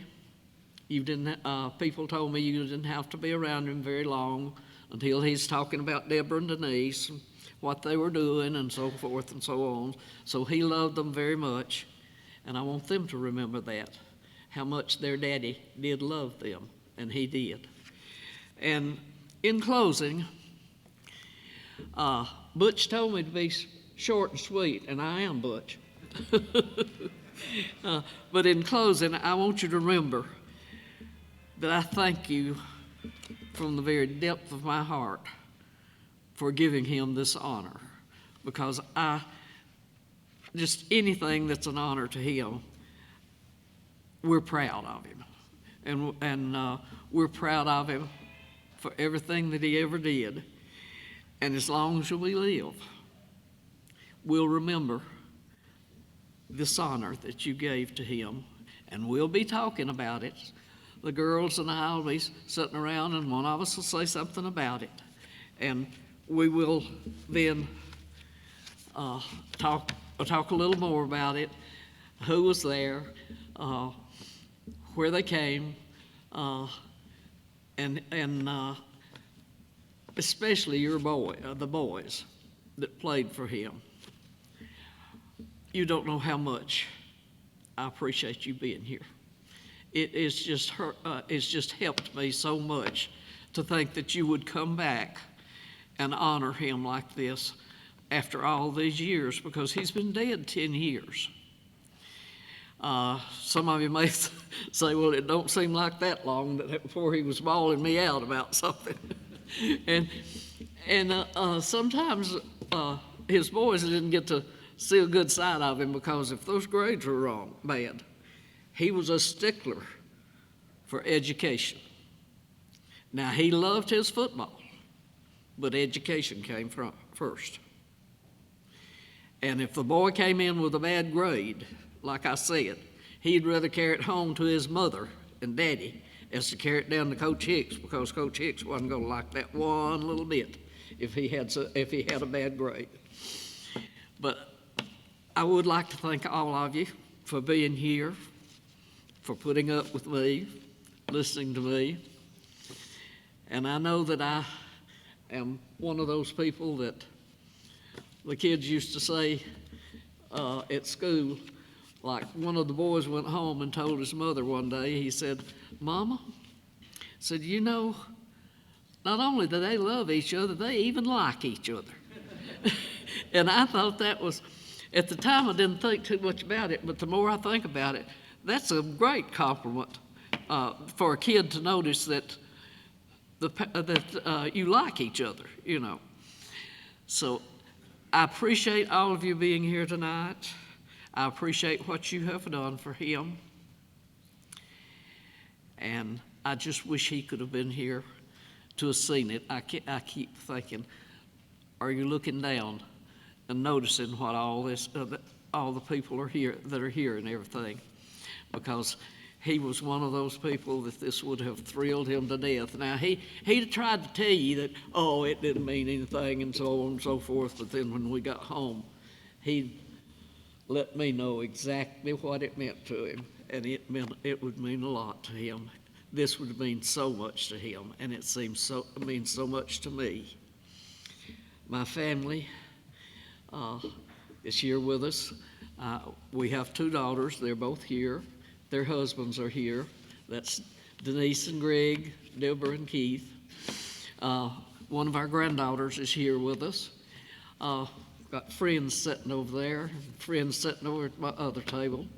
So I really appreciate all of you who have come and have helped with all this, and especially those of you on the board and everything who are responsible for all of this. I appreciate it so much.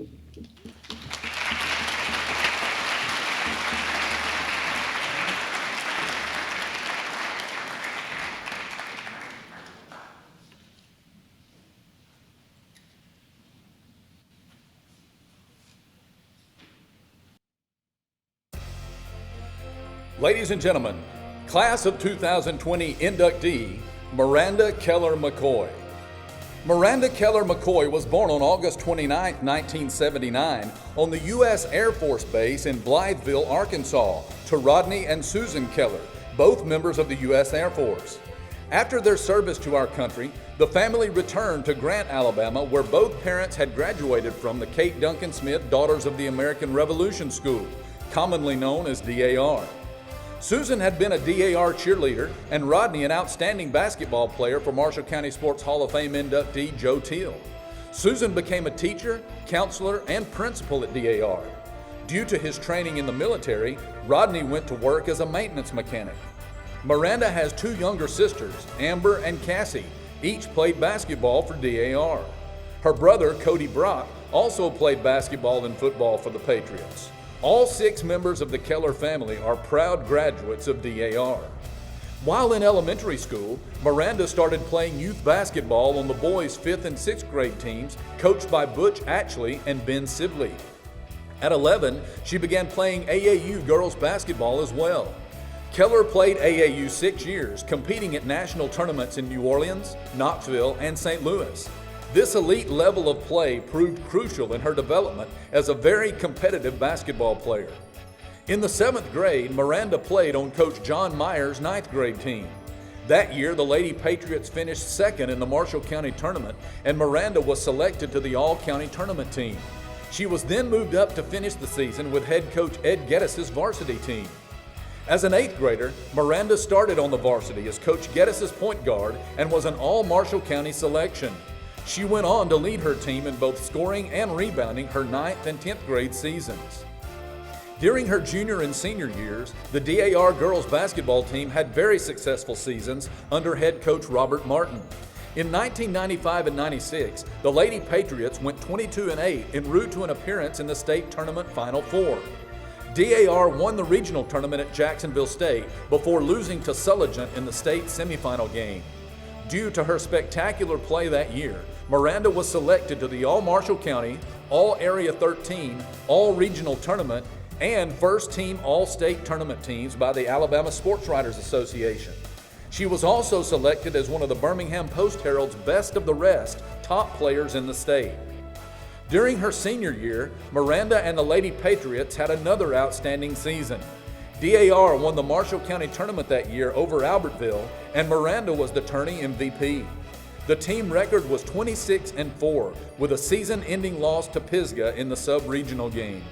Miranda was selected for the 5th time to the All-Marshall County team and was on the All-Area 13 and Birmingham News Academic All-State teams. In addition to basketball, Miranda also played softball for 6 years and was a 2-time All-Marshall County player and the 1997 All-Marshall County team and tournament MVP selection. Also an outstanding student at DAR, Miranda was the salutatorian in the class of 1997. She received several academic scholarships and signed a basketball scholarship to play for legendary Hall of Fame coach John Kitchens at Snead State Community College. As a freshman point guard, Miranda had 14 assists in her very first game and was selected as the Parsons Defensive MVP that year. While at Snead State, she was also selected as 1998 Outstanding Philosophy Student, the 1999 Outstanding Student of the Year, 1999 All-Alabama Academic First Team, Snead State Community College Homecoming Queen, and Phi Theta Kappa Honor Society inductee. After her 2 years at Snead, Miranda transferred to the University of North Alabama to complete her BS degree in education in 2002, majoring in English language arts. She took a job teaching English and coaching girls basketball and softball at Guntersville High School, working with head coaches Jimmy Embry and Hall of Fame board member Johnny Harbison. During that time, the Lady Wildcats won 2 Marshall County championships and made 2 state basketball tournament appearances. While teaching at GHS, Miranda earned a master's degree in instructional leadership from the University of Alabama. Currently in her 18th year, she teaches advanced placement AP literature and composition and 12th grade English. Mrs. McCoy also serves as AP coordinator and has been the English department head for 9 years. She was the Guntersville City Schools Secondary Teacher of the Year in 2010 and is currently the 2019 GHS Teacher of the Year. In addition to her career in education, Miranda is active in her local church as praise and worship leader and pianist. In 2004, Miranda married Josh McCoy, who played college soccer at Auburn and Union University. They have 2 children, Zoe and Abe, who both attend DAR school. Miranda now focuses her time coaching both of her children in youth basketball. Ladies and gentlemen, Marshall County Sports Hall of Fame Class of 2020 inductee, Miranda Keller McCoy.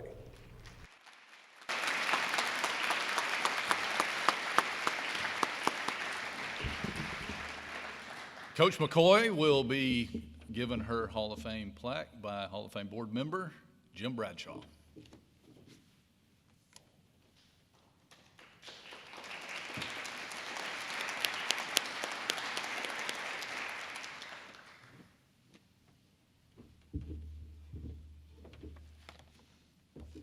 Now, as opposed to what my family, especially my 2 sisters, Amber and Cassie, probably would say, I like squirm under this kind of attention. I don't know, if it was my turn to sing karaoke or something, I'd be like all over it, wouldn't I? Coach Harbison. Okay, sorry. In all seriousness, I guess like Dr. Guest said, a moment like this will make us reflective, you know, wondering like, how did I get here? What made a difference, I guess, in my life and who I am today? And I know without a doubt that I am who I am today because of a couple of things. Number one, I know that God created in me a heart for work and for learning, and I'm very thankful for that. And number two, I know that there have been many folks throughout my lifetime who have planted and watered seeds in me, seeds of positivity and inspiration all throughout my life. One of them is Ed Geddes. I know a lot of you probably know who he is. You know, he took a chance on an 8th grader, pulled her up to varsity, but he's a serious coach, and he made me really serious about basketball too, and I'm grateful for that. Coach Moody, we talked about this a second ago, who inspired me each summer at his camps with his energy and his enthusiasm. That made a real difference in the life of a 10-year-old girl. Of course, my dad, who built in our backyard for me and my siblings a little basketball court and put a goal up with his own hands. You know, he did that for us. And he picked up overtime shifts to be able to afford AAU family vacations and sports equipment and, you know, Coach Moody's expensive camps. Sorry. And of course, my mom, you know, who planted all kinds of seeds, thankfully, who always gave me options like music and the library and domestic goddessry, I guess, so that I was well-rounded and never felt like I was forced to play anything.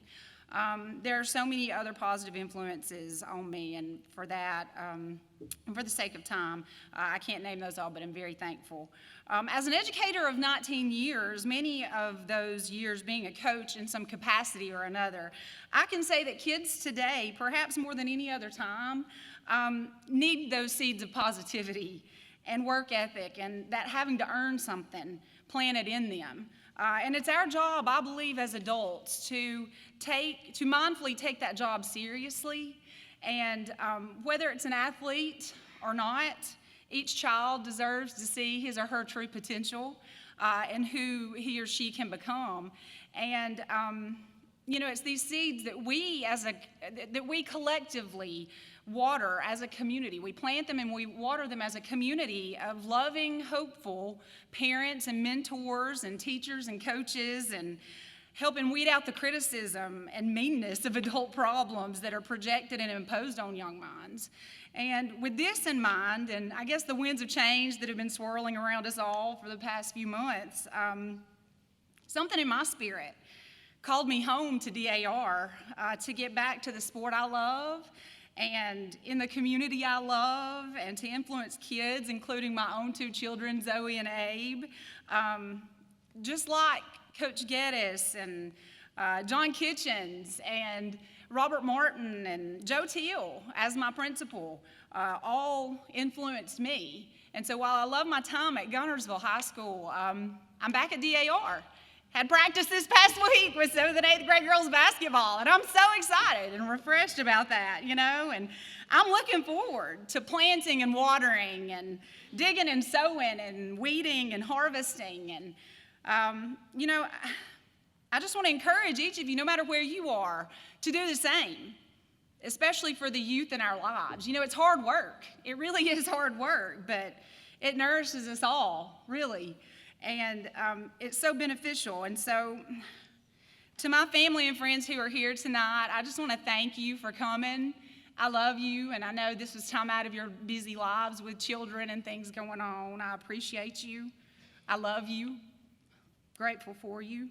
To my handsome husband, Josh, you know, thank you for always saying, go for it, do it.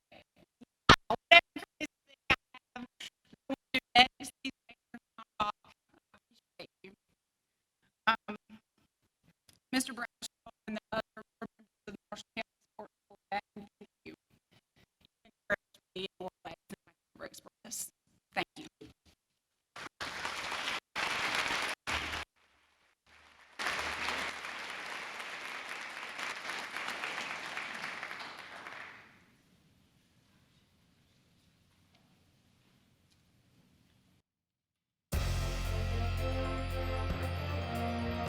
Ladies and gentlemen, 2020 Marshall County Sports Hall of Fame inductee, Coach Rick Moody. Richard Michael Moody was born on May 27, 1954, to Thomas R. and Joyce Moody in Mobile, Alabama.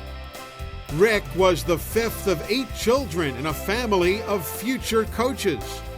Rick's brother Robin coached basketball and football in Florida, and his sister Becky currently coaches at Jay High School in Jay, Florida.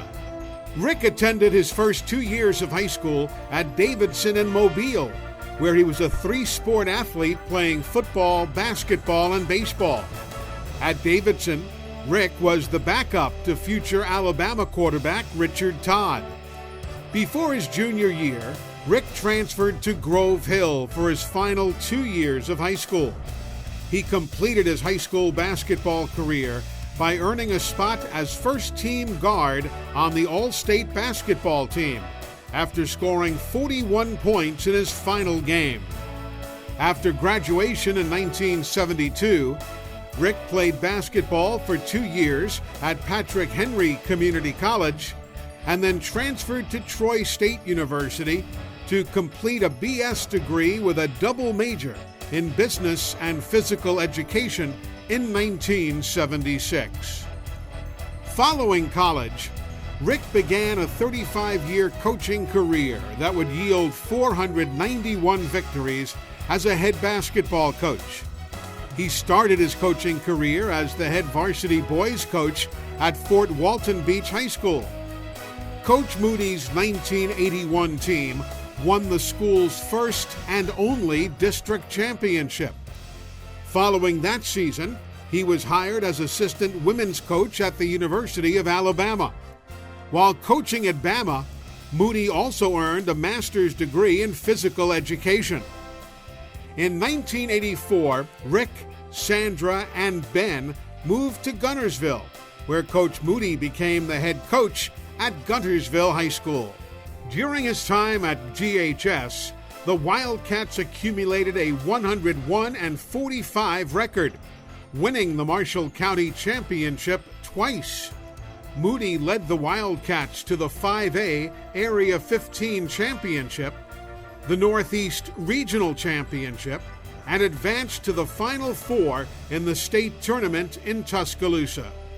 In 1989, the Wildcats went on to again win area and regional championships and returned to Tuscaloosa for another appearance in the state tournament as an Elite Eight team.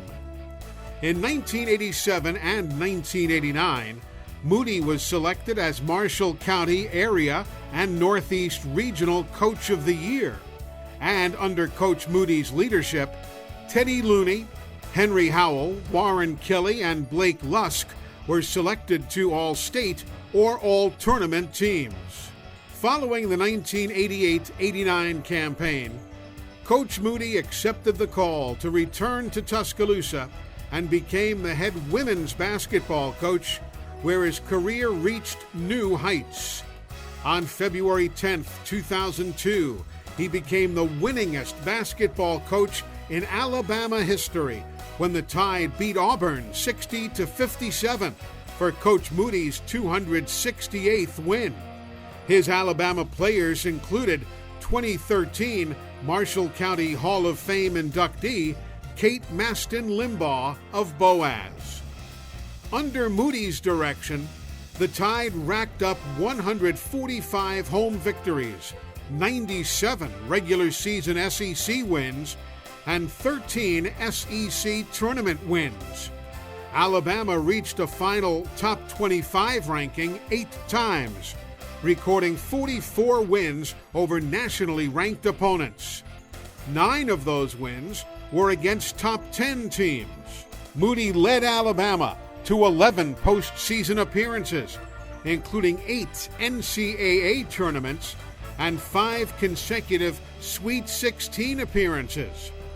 The 1993-94 campaign was a record-setting season for the Tide with 28 wins, culminating with a trip to the Final Four in Richmond, Virginia.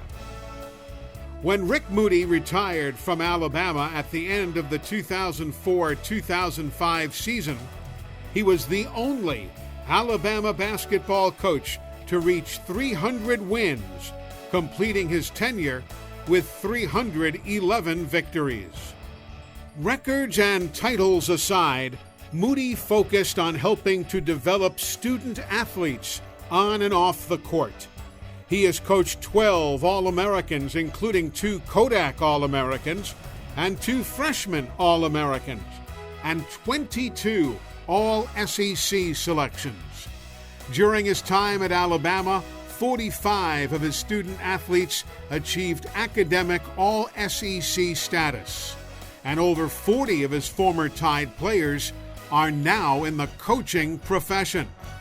After coaching for over 30 years, Coach Moody temporarily hung up his whistle in 2005, but after 1 year of retirement, Rick switched roles with one of his former assistants, Syracuse head coach Quentin Hillsman, when he accepted a job as assistant women's coach in Syracuse. After 4 years in New York, the Moody's returned to Guntersville, and Rick, of course, now currently works as a basketball analyst for the SEC Network. In 2019, Coach Rick Moody was honored at the SEC Women's Basketball Tournament as an SEC legend for his accomplishments at the University of Alabama.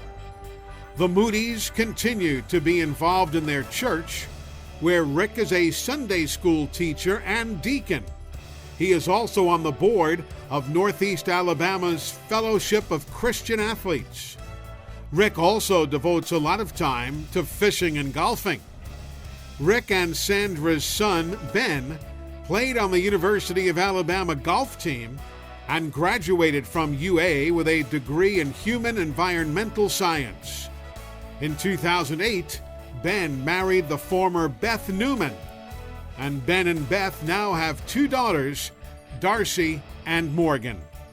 Ladies and gentlemen, 2020 Marshall County Sports Hall of Fame inductee, my good friend and broadcast partner, Coach Rick Moody.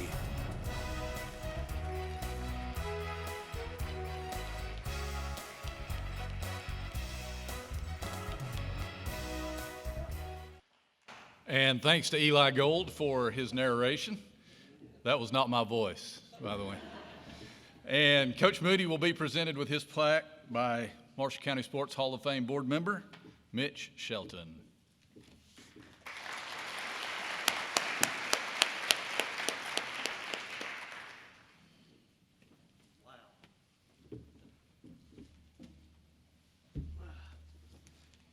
As the old song goes, oh, what a night, you know. Miranda, I have 2 granddaughters. They're both going to be basketball players, and we might be needing a coach down in Vestavia Hills at Vestavia High School because, boy, what an inspirational young lady that is right there. And I say young because she went to my basketball camps at the University of Alabama when she was, 10? Started probably when she was about 10 years old. And also, let me say, just seeing old faces out here, I'm glad I left Guntersville in 1989 because then I didn't have to coach against that dude over there. He scared me. This Beeston dude here, man, boy, he's an intense dude and highly competitive guy. Then I see another amazing friend from old times, Randy Ross, who we coached at Alabama together for so long. And, you know, that's what life truly is all about. It's about relationships. And you find that out more and more when you come to an event like this. How small the world truly is. How sports brings us together and forms those relationships that last for an entire lifetime. So I'm very, very blessed to be here tonight. And as always, when you come to an event like this, I'm very humbled, obviously. It's a very special honor to be in the Marshall County Hall of Fame. All you have to do is look at the names of the people that you are falling in line with, and it's a huge responsibility. Not only it's a very humbling experience, and I'm very thankful for it, but it gives you something to live up to as well. You're part of a community now, and it's a special community, and I'm very proud to be a part of it. As always, there's many people that are responsible when you receive a award like this, and I'd like to take a few moments to acknowledge their contributions. First and foremost, I would thank God. for opening doors throughout my career that allowed us, my wife and myself, to go places, including Guntersville, brought us to Guntersville, and to pursue our dreams and goals in a way we never, ever imagined. And when I say we, more specifically, I'm referring to my family. My mom and my dad are in the building. They would absolutely be so thrilled and so proud to be a part of an event like this. And not only my mom and dad, but my wife's mom and dad, Geraldine and Terry Morgan, who supported us like it's almost, words can't even be found to express the way that they supported us and encouraged us all the way through our careers. But to my wife, Sandra, stand up, please. No, you're not a homecoming queen. Stand up, please. Yeah. For her trusting in me, for her willingness to pick me up, and for us to just pick up and move our family at the drop of a hat for a coaching move. Are you kidding? For her encouragement. And Coach Battle, you would appreciate this. An occasional kick in the butt by the wife never hurts, does it? Because they will do that for you. But it always seemed to happen at the exact right time. And she's still here with me, loving me tonight, supporting me tonight. How blessed am I? And then for our son, Ben Moody, and his lovely wife, Beth, y'all two, that's the only family I have here, immediate family. Stand up, please. As you can see, Ben, my son, and I both outkicked our coverage. We did very well for each other. We've got two wonderful wives, and we're so grateful for that. But we thank y'all for being here, Ben and Beth. And then there's our extended family. We talked about relationships, right? Our extended family. Our extended family, folks, is we have a very unique group of friends in Guntersville, Alabama, who have demonstrated unwavering loyalty to us throughout our basketball careers, and loyalty to us throughout our lives together. You see, whether it was in our marriages, whether it was raising our children, pursuing our careers together, we can't thank you guys enough.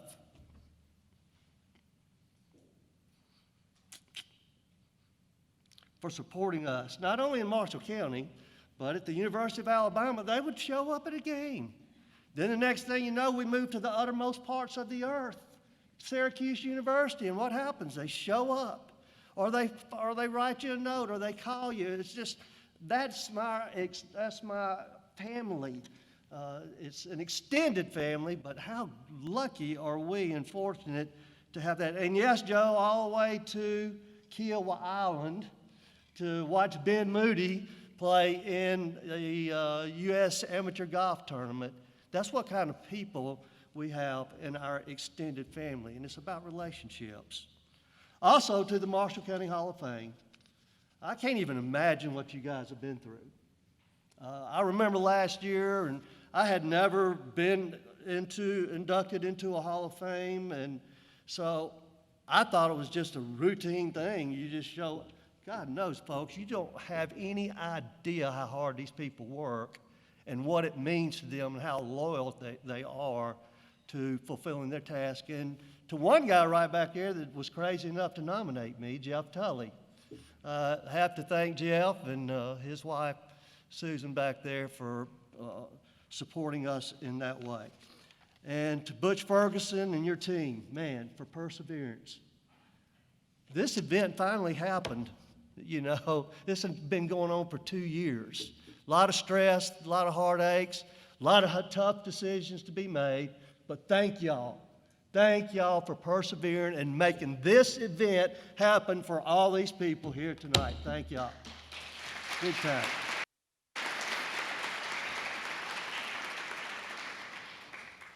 And then all those folks, Coach Battle, administrators, principals, athletic directors, who saw something in my wife and myself and my family to give us an opportunity to build programs and to represent communities, schools, and universities on the national level. I can't thank you enough for seeing that in us and allowing us that opportunity. Thank you so much. And then last but certainly not least, Frank Maston, Margaret Maston, to all the players, coaches, managers, and support people. Without each of those folks mentioned there, none of this ever happens. Not for us. It is about the players. It is about the relationships. It is about the striving for success. Yeah, getting up at 5 o'clock in the morning, going to the weight room, doing stuff that just is crazy to try to bring people to a different level in their strive for success. I'm almost done. Was that the buzzer for? Was that your clock? Huh? By the way, I'm the last one. You don't have to see any more videos, but I do want to thank Eli Gold for making me look a lot better than what I am. I can tell you that. Yeah, but to all those people, without each one of those people, this never happens. And you know, the lessons, some of those lessons painful. Sometimes the painful lessons you learn more from, as a matter of fact. We all learned along the way that made us better people, better husbands, better wives,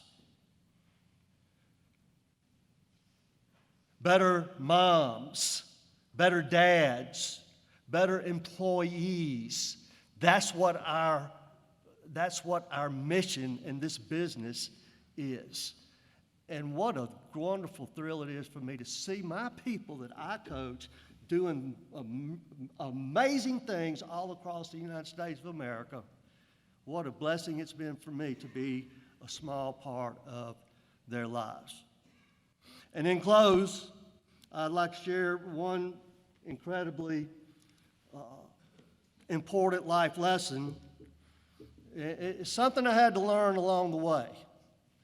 And I learned along the way of coaching, it was not my job to fill my players' cups every day. They had to be a part of that. But it was my job to empty my cup to them. And if I emptied my cup and gave them everything I possibly could, maybe along the way some of their cups got filled also. And I have to believe that they are, because, as I say, I am so proud of some of the things that my former players in Guntersville, Tuscaloosa, Fort Walton Beach, that's what this business is all about, and I am so very grateful. And you know what? My prayer tonight would be this. Life is short. Life is short from everything that we've got, and life can be so, so wonderful. Thank y'all. Thank you so much.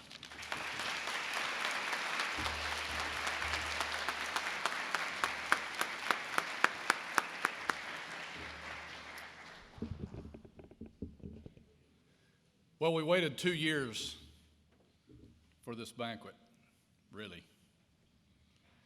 I think it was worth it. Don't you?